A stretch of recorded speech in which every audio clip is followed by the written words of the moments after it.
somewhere here, I have a couple of slides. I just want to, I'm Kim Barker, and I want to welcome you all. This webinar is sponsored by the International Society for Organization, Development and Change.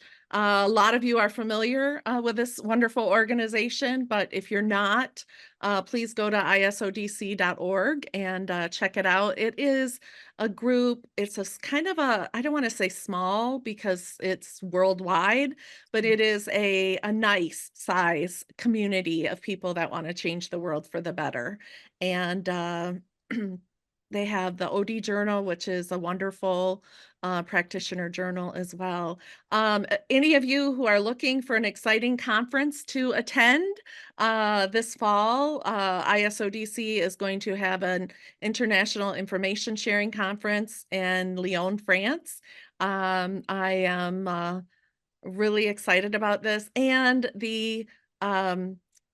the theme is thriving in uncertainty, which I think goes right along with our topic today. So, and our next cultural professional certificate in cultural competence class is coming in September. If you want some more information on that, feel free to email culturechangeandleadership@gmail.com for more information. And I want to introduce you to one of my heroes. I was just telling, I just feel bad. I don't want to call you Karen.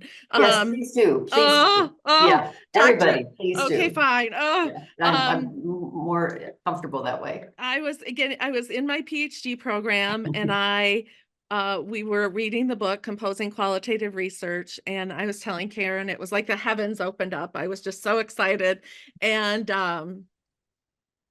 it just everything started to make sense at that point, which was very, very exciting. So there is a quiz, a free quiz on how you are in doing discovery, how likely you are to do discovery. So I will put that in the chat as well, so that you can see that. It looks like we have yep, some folks from Michigan, from Chicago. Oh, we have like quite a Midwest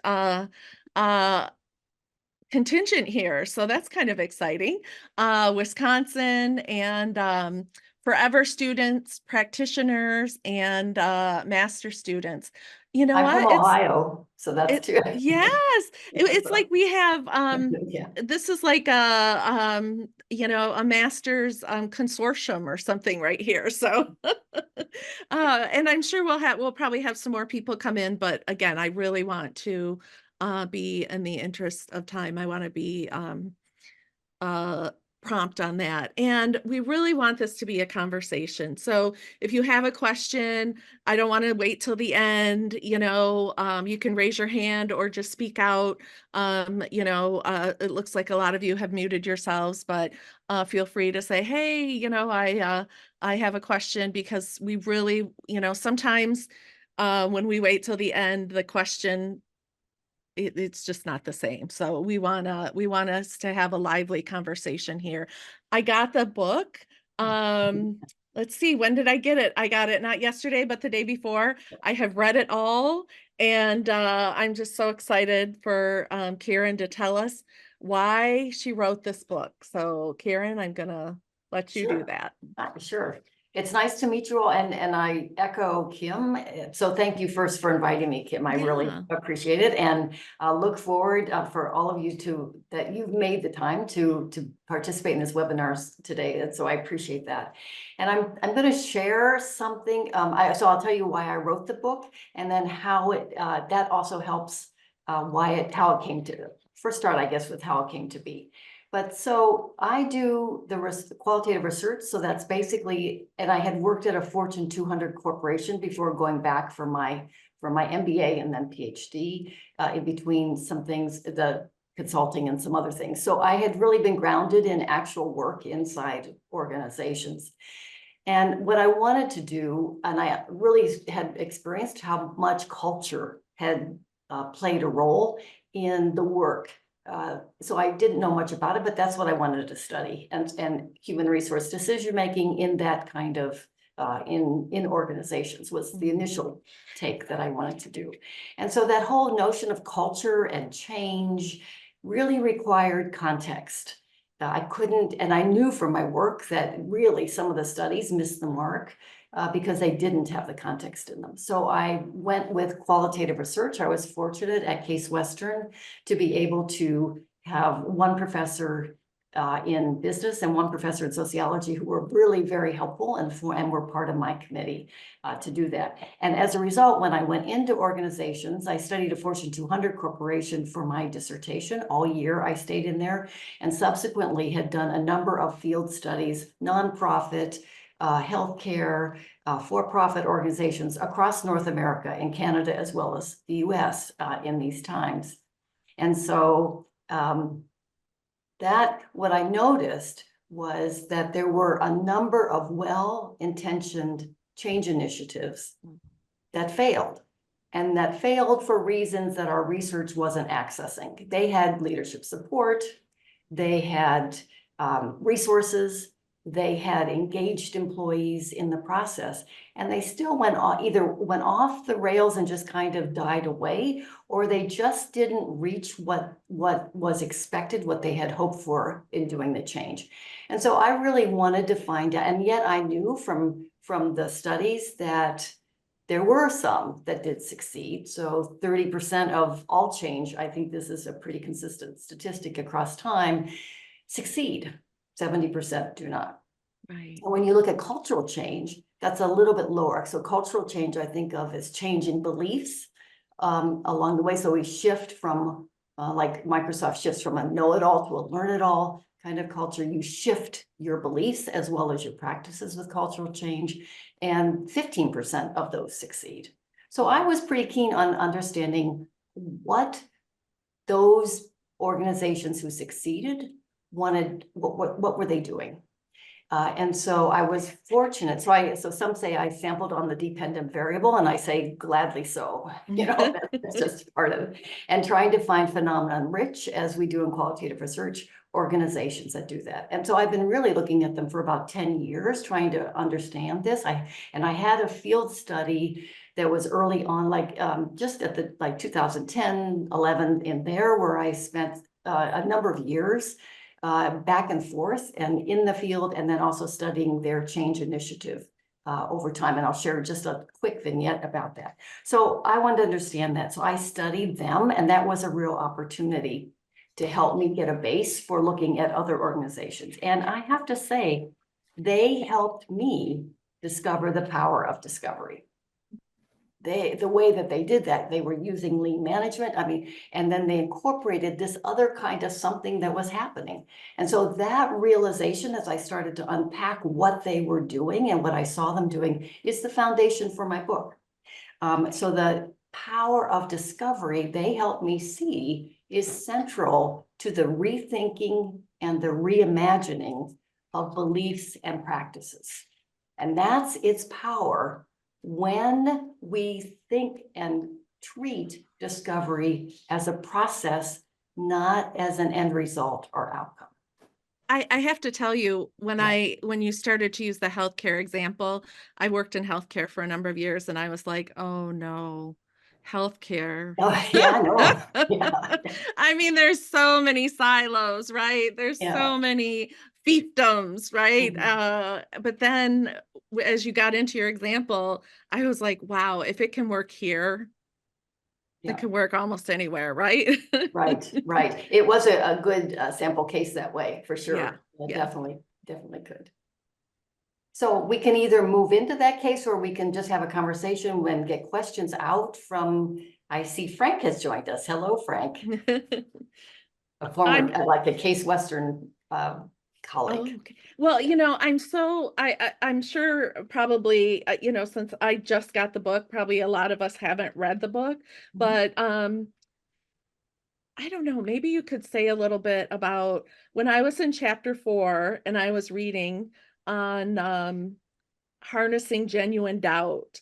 I was reading it and I thought, oh my gosh, this is so right along the same lines as Adam Grant's Think Again, The Power of Knowing What You Don't Know, which I really love that book because it's all about challenging your beliefs on a regular basis, which I think is really important for all of us to do.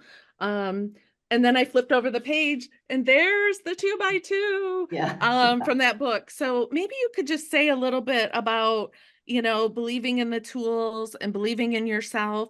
I mean, how do you really get to confident humility? Because that's to me, that's a pretty sweet spot when you can, get rid of your doubt, get rid of your blind arrogance, get rid of your obsessive inferiority, and just really get to that sweet spot of confident humility. Well, yeah, so where, what we talk about in the book is the idea that people go through a discovery cycle. And so I should mention up front that discovery is a process that we said that, and it's an inventive process. It's creative, and it is not it's not a change model. So what I really experienced from the field study and since in the dozens of stories of leaders in the book, and else I'm continuing to collect, this process is woven through initiatives for change. So for example, this healthcare organization used lean management. I've seen others do other kinds of business processes or ways of problem solving that are really effective. And then what happens is discovery, they weave it through. And my whole goal is to try to help people make this a conscious practice of discovery of what's going on. So we have doubt, and that is a second motor. And so I'm going to back up and say surprise or a surprising situation, an experience that challenges our beliefs in some way is the first motor. Then the second motor, that would be surprise, a breach in our expectations. So for the healthcare organization, they used lean, they were mapping their patient care flows at the highest levels possible, emergency, outpatient, and inpatient. And they thought that they could do these mappings very quickly. And they went into the separate rooms. They had a consultant. They used whiteboards for each one of the areas. And what they realized was, to their deep chagrin, when they came back, they couldn't map the flows. And so that is a surprising situation. And why was that? That they couldn't map the flows. In part, they had expected to be able to do that. So that's a belief. So when I talk beliefs, I'm not talking political or religious beliefs. I'm talking everyday beliefs. How do we manage people? Where do we think employees should work? I mean, all those are beliefs about customers. Those are the beliefs that I'm looking at. And for them, they had an idea that, of course, they'd be able to map the flows, and that they would map them in a way that would show they had integrated patient care, patient-focused care. They didn't, because in part, they had not gotten out of their silos of care and to be able to see the whole system. Now, so there's the idea of the whole system, but they also were so focused in on the particular care that they were doing that they hadn't really, I mean, they focused on the care and less so on how did the patient flow through the system. And in fact, healthcare systems are set up that way by medical specialties, right? There are silos that are created structurally. And so the innovative part of this, and they went through a number of cycles that are detailed in the book, but the innovative part is when they reached that surprising situation, they didn't say, oh, the mapping must be an artifact of the exercise. We can get rid of that. We don't have to buy that one. Or they didn't delegate it to another, to their subordinates, so to speak, right? Or they didn't explain it away or ignore it. They chose to respond to it in a way that kept discovery going, right? So one of the things, I don't know, maybe it'd help if I showed the slides. Yeah, that would be great. Okay, and then let me see if I can slide share those. Let's see, Elon says change can be so difficult in healthcare. He's worked for 2 separate healthcare organizations. Discovery was definitely frustrating most of the time. Diagnosing the root causes of issues, data, and obtaining buy-in for change. were very challenging and took longer than expected in his experience. Oh my gosh. Yeah, That is that so true. that is true. That is true. And where they started, the nurses started this a couple years ago. Oh, not from here, a couple years before. They launched this strategic planning effort to find out the future relevance of the patient, in the future of the health system for the patients. And the nurses started the discovery process actually by just planting seeds, by planting questions, by asking them some impatient, some patient questions, having patience and not having patience. But the idea was that this kind of came up and down, and then there became a time when they were looking for the future relevance of the organization, 5, 10, 15 years out, that the opportunity came to step back and explore and use lean management in that respect. So one of the things that your question raises is that discovery is done in the midst of the work that is being done. Mhm. So it isn't a separate initiative that says we're going to discover, but it is a discovery process that we can call upon when we need to see things differently, to imagine differently, to help someone we know, a colleague who may, or colleagues who are not knowing about the changes possibilities, to be able to go along with it, to find the place where they could find out more about that. So I'm not being very clear about that, but it's this idea that it's in the act of the doing the work anyway. Yeah. So that's the way to at least begin to get through that frustrating time. I can appreciate that around the change and people, the resistance to it and so forth. And we can talk about, I want to go through this so that people can see the process, because there are implications for change management from this process, which would also be suited to what you were talking about with your question around the frustration with it and the knots that can happen with the change process. So let me kind of go through this, so the cycle is there, and then we can kind of come back about that. Yeah, that'd So be great. they were pretty much, and yeah, so I'm going to come back. I'm just going to do this pretty quickly so that we can have a frame for it. Just bear with me. It'll take me 5-10 minutes. First, it's discovery is an inventive process. Growth mindset is a discovery process. Appreciative inquiry is an inventive process that combines many other capabilities with it. So there are inventive processes.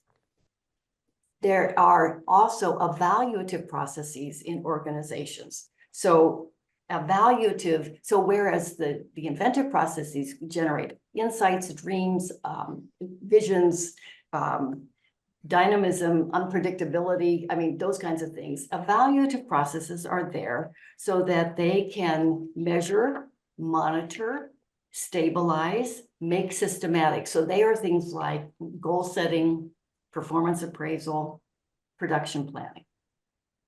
The issue is that organizations need both inventive and evaluative processes. Yeah. But pressures for profitability, for predictability, for stability, have led organizations to overemphasize the evaluative processes. And basically, discovery gets lost. Yeah. We hide it, even. We hide it in R&D departments. We hide it through the special departments or creative people. We assign it or assume that only creative people can do the discovery. And actually discovery, the basic assumption of discovery is that everyone can do it if they cultivate the practice to do it. Right. And then lean, it's called doing the Gemba walk, right? Yes, the walking through is the it. Gemba walk. Yeah. And so basically discovery then heightens the imaginative, generating novel ideas, the insights, ahas, and really the new perspectives, the new understanding. It takes that, and I like to say what discovery does is it boosts, it's a boost to those other kinds of processes. So because lean can be on the evaluative side for good reason, right? We really do need both to create better solutions. We need both sets of processes coming together. And I'm on the bandwagon for discovery because it's just been undervalued and underdeveloped for a long time. So we need them to come together to partner with that. And Microsoft does that pretty well, brings the two together. That's one example, but there are other examples of organizations that do that. And in change processes, evaluative processes may get in the way. And so, especially if it's a dominant kind of, which it is in many, overemphasized, we focus in on this and we don't have time for the other things. So that's why it's important to know the cycle of discovery so that you can be adept at weaving it in at times, whether it's with your team or other areas, work that's done so that you can take advantage of this and leverage the unexpected and leverage surprising situations for creative work, for creative action on the part of everyone. And so that's when you say that's kind of the background. And if you think of Delta Care, then let me just say Catherine Correa was the hospital system president at the time at Delta Care, and she actually put together a multi-stakeholder team to look at this future relevance. And it included patients, it included board members, in addition to the clinicians and leaders at various levels. So it was a broad stakeholder group and in a multi-day event, as you have in lean management.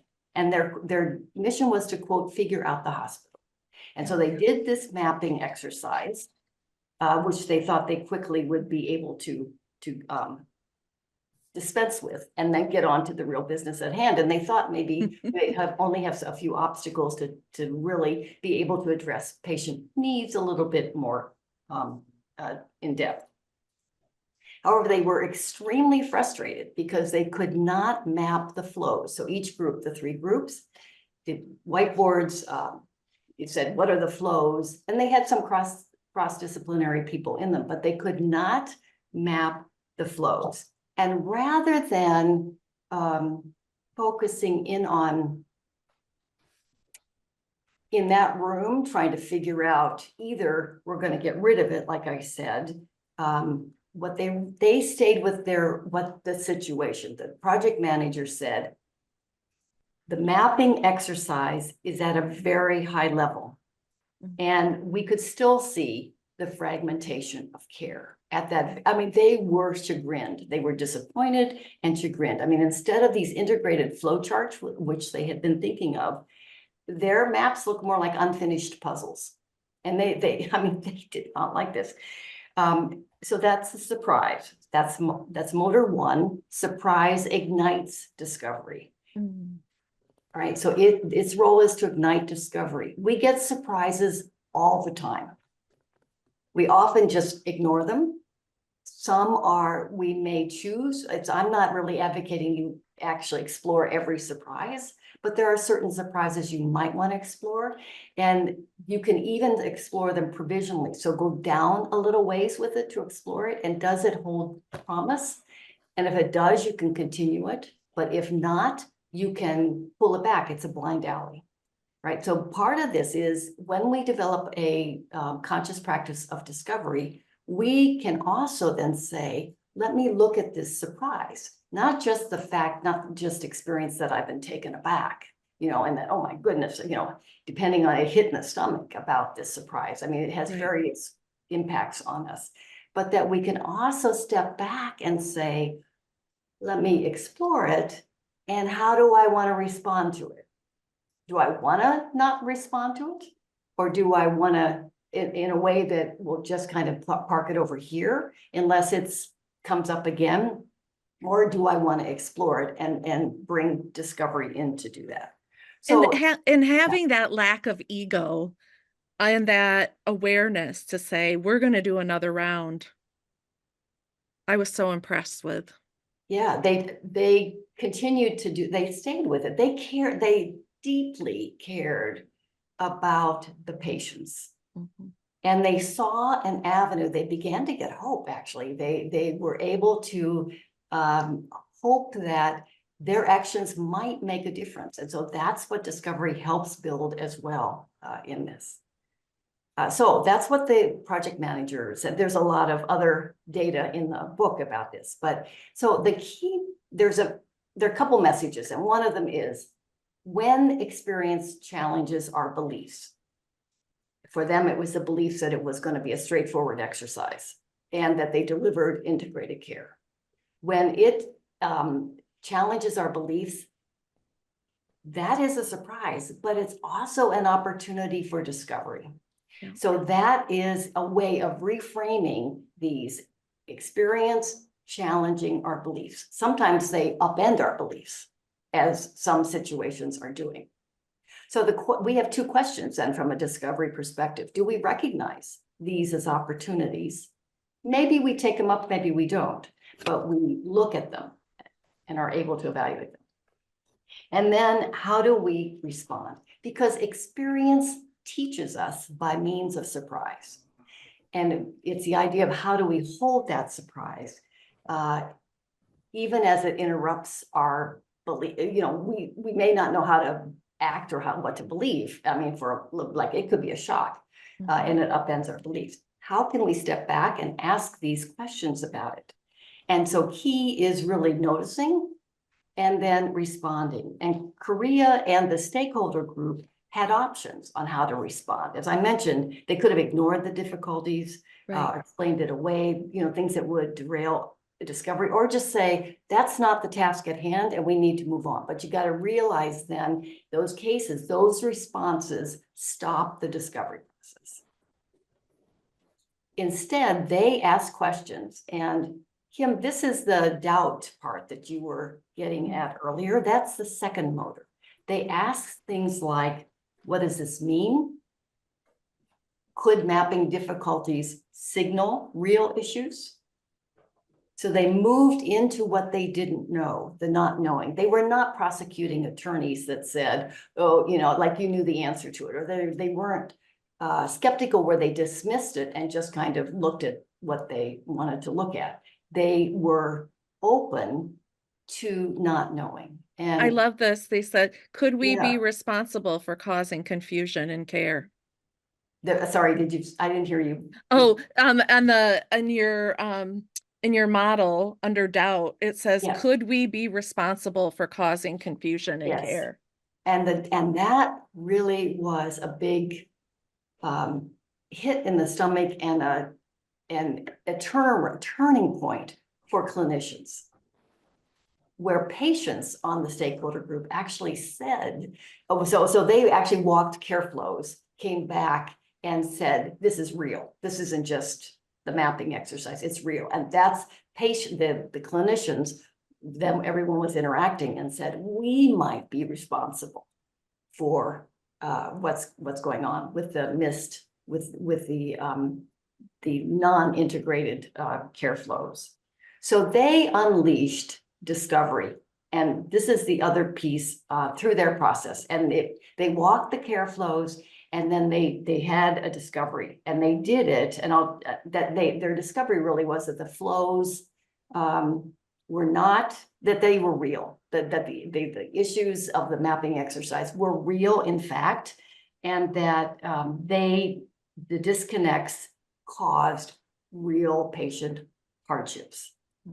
So that was their discovery, their new perspective that they had not seen before. And we may ask why they hadn't seen it, but they had not seen it before.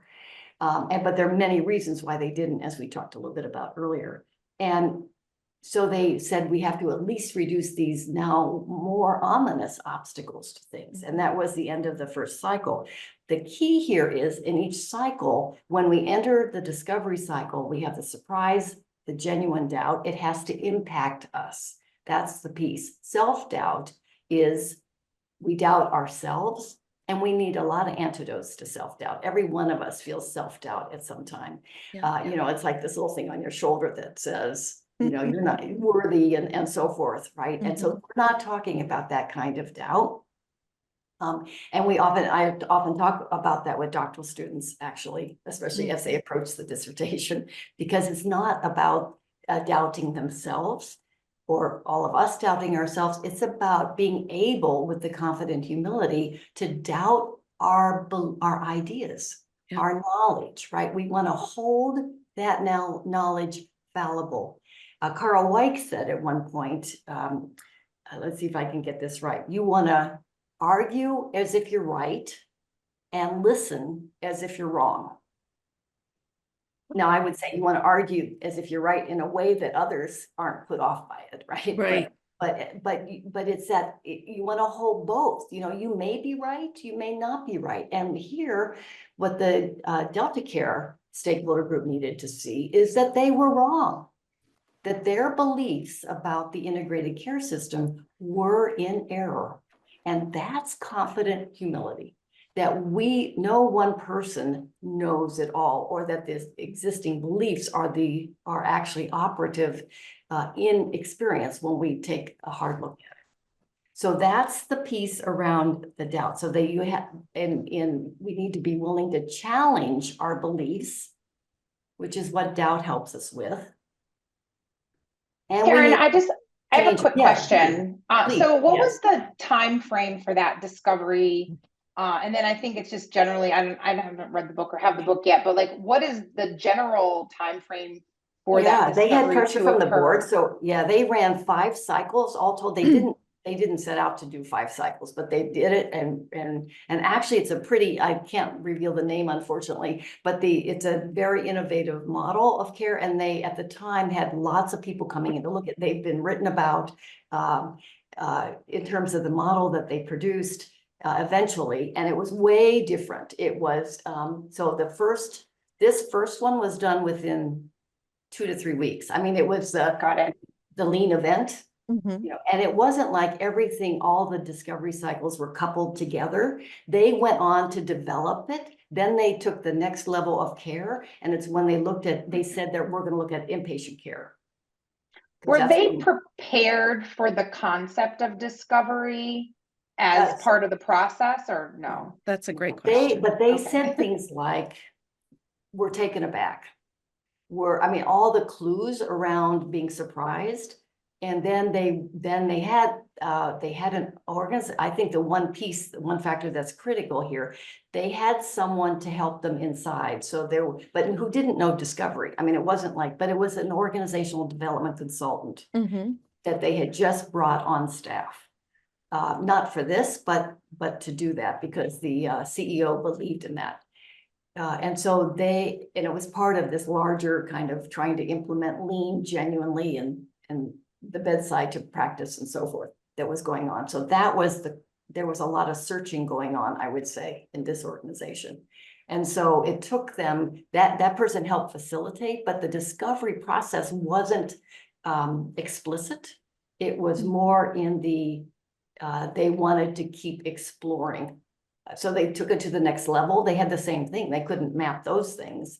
And in fact, one of the leaders who was in one of those smaller groups, when they tried to map inpatient care only, said, well, this is crazy. We know how our patients get into our system, but we don't know how they get out.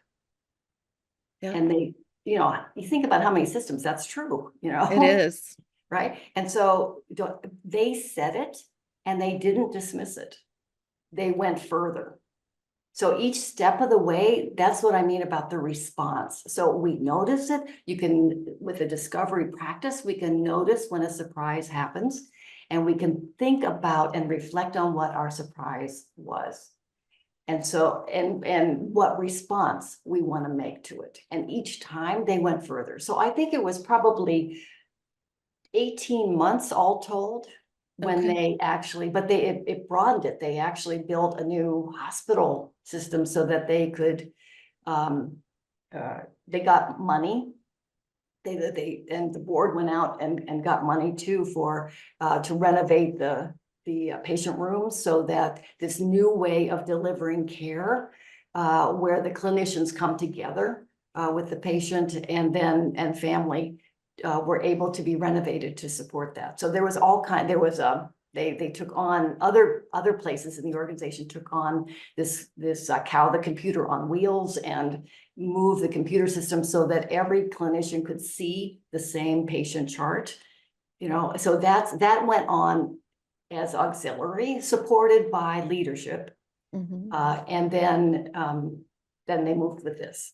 And it just brought everything to the bedside. So the physicians, the nurses, the pharmacists, they had real-time information to work from.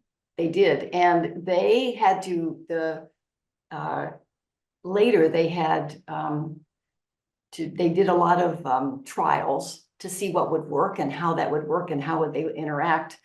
And the clinicians really had to change how they related with each other. And in fact, afterward, they were talking about and they got great clinical outcomes. I mean, length of bed stay, the stay, just all the metrics were way positive for them in this, what you would normally measure, and their relational outcomes, they said, were superb. I mean, there were nurses talking about, it's been 15 years that they've been working, and this is the first time where they've been nursing in a way that they wanted to nurse when they came into the profession.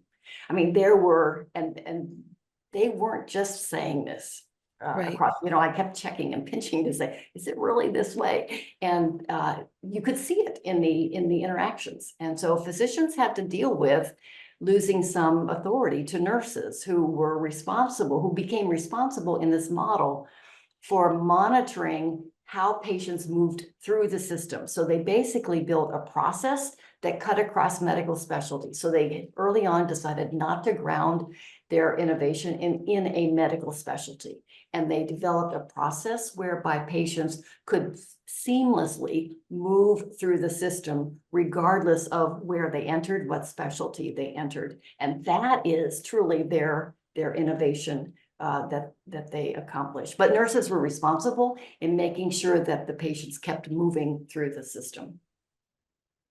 And not all of your examples are healthcare related.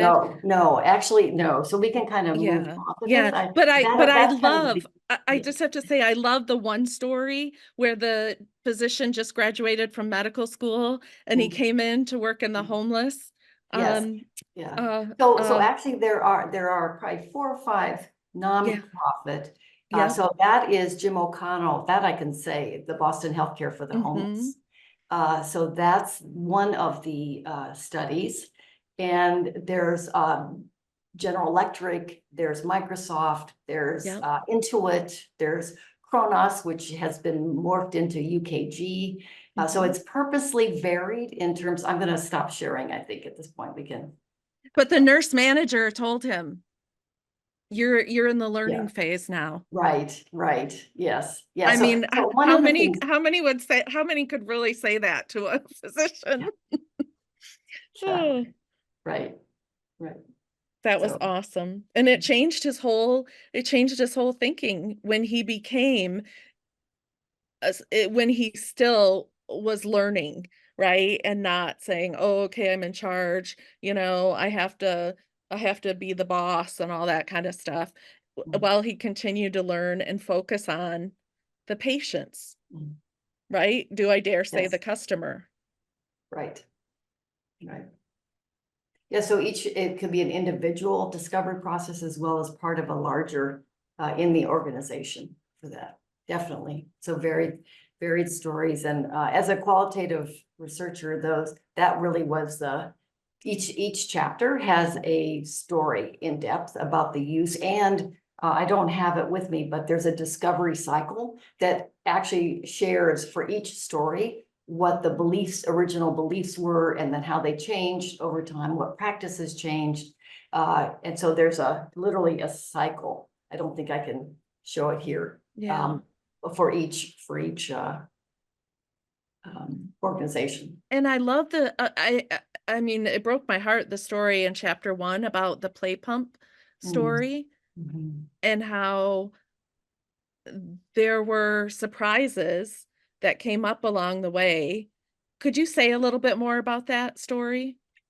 Yeah, the play pump is because there's really 2 contrasting stories in the book, but play pump actually is one way it's it's a story of something that went awry, of discovery that went awry. They created a new technology that would deliver clean water in Africa, sub-Sahara Africa. And when they got great philanthropic support for this, everybody was excited about it. Frontline profiled them.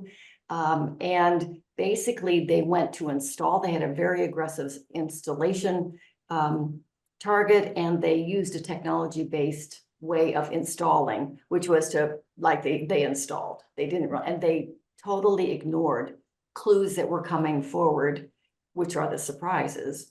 They ignored them, that things were going awry. So without going into more detail, that there were certain villages that couldn't use these play pumps. So the play pump is actually a merry-go-round where children play on the merry-go-round, and that pumps water out into a tank so that the village has clean water accessible. And when kids play anyway, they thought that that would be a wonderful way to extract the clean water. Lots of problems. The piece about this, though, is that the foundation that was supporting the play pump invention did get a wake-up call from that. And so the notion is we can be moving along and derailing discovery, not paying attention to things, but then we can also use that as a wake-up call to ignite discovery. And they did. And that's the story of this, about how they went about igniting it so that now it's sustainable in a very different form, but they were able to reimagine that installation project into something very different that enabled clean water to be continued. Elon, do you want to ask your question, or do you want me to read it? Sure, I can ask. Awesome, thank you.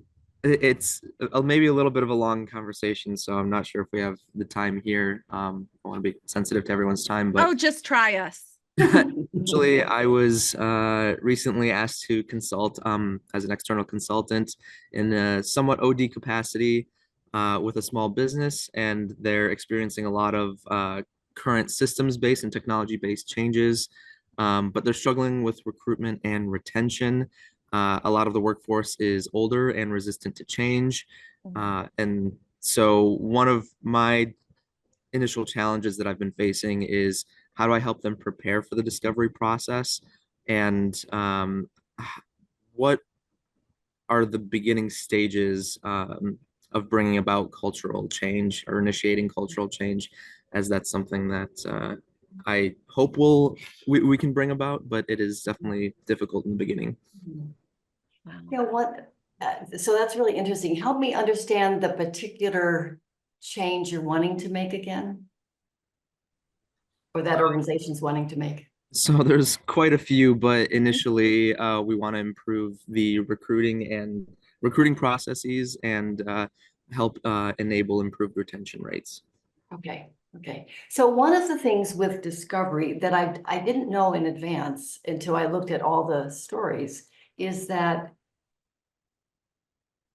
if you can think through what shift you want to have happen as a result of the change. So it's not unlike thinking of a strategic question or an envisioning question, but and they couldn't really have done this at Delta Care early on, but they did midway. They actually evolved their purpose for, we're not going to just minimize obstacles. We're going to create a new way of delivering care that works for us, that is truly patient-centric, right? Patient-focused. So if you can think about the retention processes and say, what is it? It's at one level, it's what are we trying to do? But you might frame that in a discovery perspective as, what might be possible to do with this, and for what end? What do we want to, what is it that we hope that this change will bring?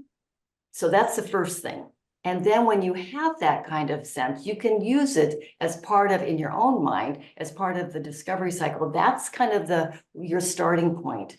And so you try some things out in what you're normally doing, what other change process or initiative you are using at that current time, and be mindful in the process, in doing that, of surprises that happen. Where, for example, the efforts for change aren't really fitting the initial conversation about how they wanted change to happen.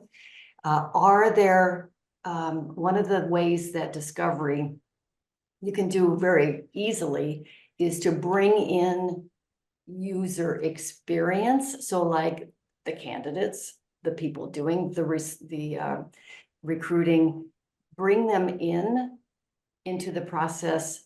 It's not just into the process. You go like where the Delta Care people went to the patients and walked with the patients. So how can you walk with the patients, which are the perhaps the candidates, perhaps the people doing retention work or recruiting work in the organization. So getting out and accessing the lived experience of the current system, and where are the tensions with that? We normally start with change with a problem, and then we work from there. So you got me so excited because I was thinking about Jervis Bush. You know Jervis, right? I know the name of Okay. When he did a webinar with us, he focused on generative phrases. So he said, like, you take your mission, vision, and values, and you kind of boil it down to one phrase. So like this company, we are the blank of blank, and our employees are innovative and happy to be here, or something like that, right? I mean, and then you could use that like maybe as a starting point and then go from there. Is that what you're describing? Yeah, that's one way, any way that you can move into what I call the subjunctive realm. It's like we're trying to move out of a problem, and now we're going to define it, and then we're going to solve it. And when we do that, we often do that in a closed room. We don't get out. We don't. So that's the piece. Discovery would say either that or what might we do? I mean, it's this idea of going out and trying to figure out, well, what is the situation like right now? So instead of a problem framing to begin, we might think of it as a problematic situation rather, and that's the problematic situation. When we move from problem to problematic situation, that gets us steeped in the experience of what it is now. And we go out and look for the puzzles, the tensions, the contradictions, the tough spots, the difficulties in what's happening now. And that's what Delta Care did too, when they realized it's not so straightforward and smooth like we thought it was. It is this. And as a result, what happens time and time again in these stories is you solve a different issue than you went in to solve. Yeah. And so to me, the first step, I guess it's a roundabout way, but to say, move from a problem framing to a problematic situation and go to the site of potential implementation and live it and access the lived experience of the people who were there.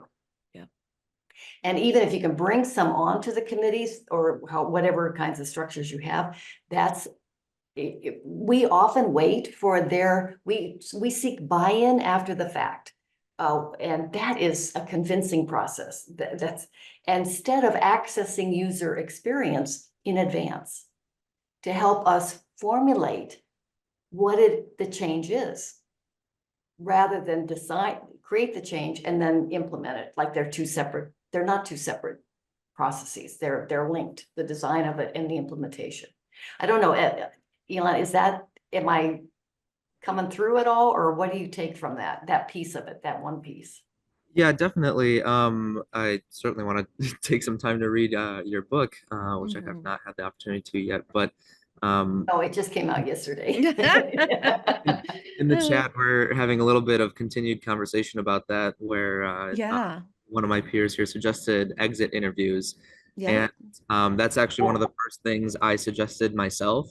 They don't currently have an exit interview process, so they don't have concrete or consistent information and data regarding why people are leaving or maybe what some of the root causes are. So in a situation like that, where a lot of people who do leave an organization are leaving suddenly and not providing exit interviews or not given an opportunity for an exit interview, what can I do to combat that or to collect Do they have names of available? people? Do they have names and phone numbers or names and addresses From where my you could understanding, send it them a sounds like letter? there just isn't a lot of willingness for people to participate in those. So where is the willingness in the organization? Where can you tap locations of willingness? I mean, so for example, I can share how you might phrase questions for those you interview, but what I'm hearing is there's people are concerned about this change, or they're not willing to consider the change. Is that fair to say? Or am I overreading that? I think it breaks up into, and I'm still in the very early stages of Yeah, familiarizing with this organization, so there's a lot I still don't know, and I'm still, just right. trying to get out ahead of it at the moment. But it sounds like there's a core group of a few members who are very passionate about the change and are working towards improving the organization. And then there's another big chunk of people who they're just kind of set in the way things have always been, and Makes sense. Yeah.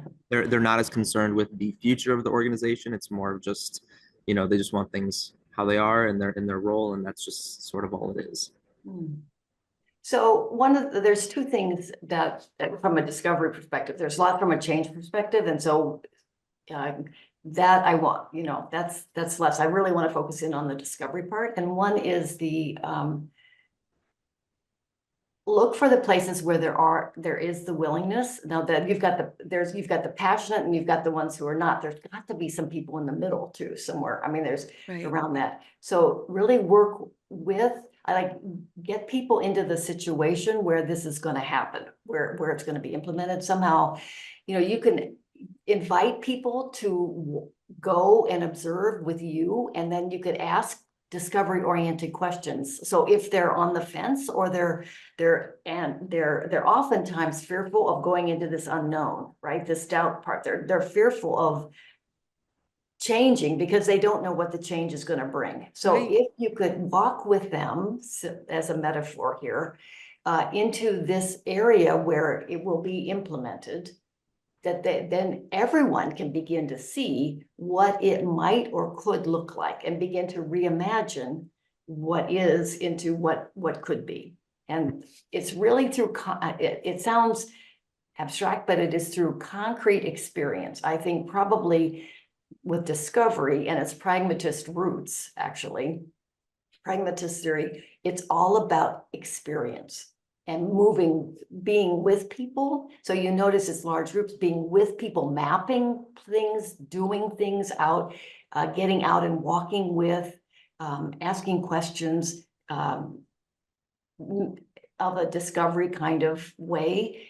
That on those, change happens conversation by conversation in some ways. And so Right. you're trying at this point, I think, from what I can discern, you're trying to loosen the tangles that are there. Would Absolutely. be, right? And so and probably chapter 6 might be a way for you, that's in the book, if you do get it, around the relational part, the respectful engagement, the being able to ask questions from a discovery perspective, and really walk with people metaphorically around that. And So go go ahead. ahead. Go. Well, I was just thinking, you could pose it as, we're not trying to change up everything, right? I mean, some of them might be kind of like, I don't want to change up everything, right? But you're just looking at things from a fresh perspective, right? It's something you need to do on a continuous basis. It might just be a little tweak here or there, or, you might be reinventing the wheel, but continuous improvement needs to happen in today's world for us to be able to move forward. So, maybe that would be a little less scary to them if they thought, you know, okay, we might not be remaking the whole company, right? I mean, there just might be some things we need to do, but we need to go on this process to see what needs to happen. And I'm really appreciating Stacy's comments to you Yeah, they're so awesome. as it goes, because it is the assumption. So you're able to, so one of the things that you could do, which would be really interesting in this, is you could adopt a discovery perspective for you so that you can start to see, like her comments about the assumptions, right? That they may have certain assumptions about what you're doing. You can actually do a, where you could observe, like you could participate in there and observe, like an ethnographer would be in some ways, but you could pay attention to, oh, when do they get surprised? What do they do with surprise? Right. And what do they move into doubt at all? Or do they move into discussions where they defend and they protect their realms? I mean, so you can, it seems to me, it's really important for you to observe what's going on so that you have a better sense of that as well. You're in a wonderful, unique position to do that. Yeah, yeah. While you are in there to do what some have asked you to do anyway around that. And I think I'm picking up from what Stacy was talking about with the assumptions early on, and it can be assumptions by those who don't want to do the work. It can be a lot of things going on. And so to me, it's a stepping back so you don't get chaotic in there trying to figure out what to do, and be able to step back while you're doing some of the work in the field. Yeah. Like, when are we at our best, right? What are we doing when we're firing on all signatures? Yeah, Saida. Yeah, this is like such a interesting discussion that we are having. This is a great discussion. And I just want to agree. share my experience I used to work for a non-for-profit organization, and we had some set rules. Yes, there were like new introductions, new plans on how to improve the organization. So we used to have surveys and everything, and the employees would give their input. But I really connected with Elon when he mentioned that in his workplace, there's a set group of people who want to make the change. And then there's a big chunk of people who want to stick to the old, style. So that's where the problem occurs. And about the exit interviews, also that it depends on HR. Like from my experience, we had like 3 or 4 managers who were there for like 25 years, and they were all good friends. Now, whichever administrators would come, their bosses, they had to listen to them for some reason. And everything worked with those managers. But when you approach the managers, they would say, oh, we have to check with the administrators. But basically, it seemed like, everything worked according to them. So when we had the introduction of surveys and everything, it was like, oh, wow, it's going to bring a change. But then it was just to show that we have such kind of thing in the organization. So that's the sad reality. And when I was leaving the job, unfortunately, because of, I love the place, I love the coworkers, and the main mission of the company, but there were some things that were not going right. So I was like, okay, if I cannot make the change, I did try in small ways. But then when the time came for exit interview, the HR, she just sent me, who was hired because of these managers internally. She sent me an email saying that, we need to do the exit interview. I'm busy. So this time work for you, or I have a link, just do it on the link. So it was not like, they were serious about the exit interview. It was just like, we're just doing it as a formality. So good luck to you on whatever you plan to do. Sorry, I just want to take another minute. Miss Karen, this was like such a wonderful discussion we had about discovery. I just want to give a positive feedback on that.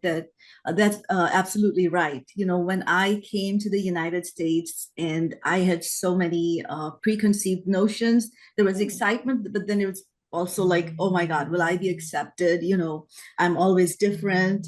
But when 9/11 happened, my professors I felt like, oh my gosh, like everybody sees me as you're the one who did it. So, but I can see that my professor, I was taking a philosophy class, and she got me involved in seminars, and she got me to speak about myself. And then people started understanding and asking questions in my college. And then again at work, I noticed that when you talk to people, they understand you more, like culturally speaking, from a cultural perspective, that you use some good terms, important terms, like, try to get people involved, try to talk to them, or in an organization. So that really helps when you communicate and get people involved. So maybe if you have people in your organization that are always like, they feel that they are not part of it, continue talking and not just waiting for the exit interview, like during the process, get them involved. So it all boils down to communication, doesn't it? Yeah. Oh, thank you so much for that. Absolutely. And I think it's so important to involve employees at all levels, right? Absolutely. So that will help show where issues are when when everybody gets to give that feedback. Yeah. Oh, Karen, this was so good. And you know what? I just love that we discussed real world problems, I'm still pondering Elon's. I know. Yeah. I just I think that is just great. Can I say one quick thing? I know you're right at the yeah. time. Elon, there's a section in the book or actually Carl Weicker, on small wins. It would be really helpful for small wins to start happening, because they generate momentum for the change. So if you can find, and especially they'll start to loosen the group that may be more against what's going on. So small wins, and take a look at that. I think that's a helpful thing for you to consider. It just seems ripe to do that. Oh, Elon, HR was definitely, it was an issue. There wasn't anybody accountable. The CEO's plate is full, they have emails to respond to, right? They have business to bring in the door, they have a whole lot of other things. This is, but this is important stuff too, that they need to do. I just feel like we need to have a monthly huddle, Elon, or something like that, or a bi-weekly huddle, so we can continue to work on this. But Karen, I'm just looking at great comments in the chat. Great comments. Yeah, I'm going to see if I can save the chat and send it out as when I send the replay out of this webinar, the Untapped Power of Discovery. I mean, the title, how to create change that inspires a better future.